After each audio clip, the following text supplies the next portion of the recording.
Now, after Sherry reappeared and was discovered alive, there was no question that Sherry was in really, really bad shape. She had bruises all over her body, all over her face. She also looked so malnourished, so skinny. It was almost as though she had been starved for the past 3 weeks. And I saw one source that said she only weighed 87 pounds. In addition to that, there were burn marks on her skin. Also, her nose was broken. I mean, it was bad. I definitely cannot deny that. This woman looked as though she had been put through the ringer. Now, one of the darker things on Sherry's body that had been left behind by her alleged captors was a brand on her back, a branding mark right toward her right shoulder. It was in the stages of healing. It was scabbing over, but it still looked really rough, really gnarly.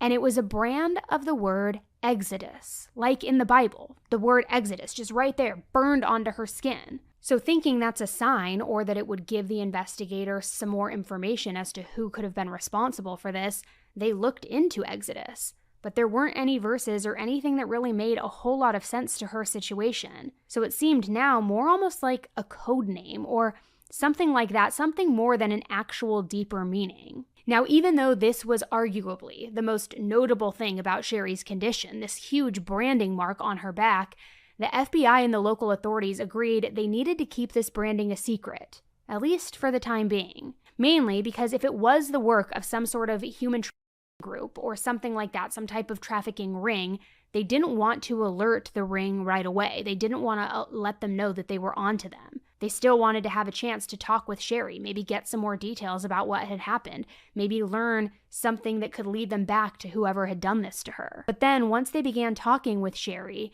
the FBI became more and more skeptical of her story. You see, Sherry seemed to have all of the answers to every single question that she was asked.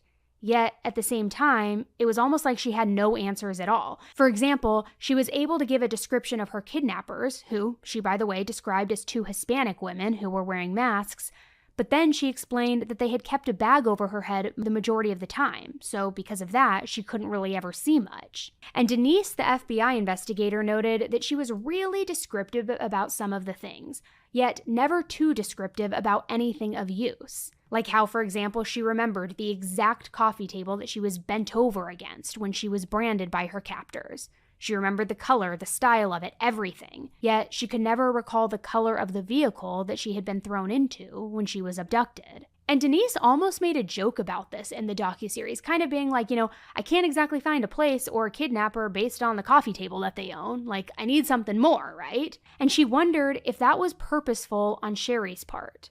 Again, this isn't the FBI's first rodeo, and Sherry's interviews with the investigators just kept bringing up more red flags. Denise also noted in this episode that she found the description of the kidnappers to be very odd.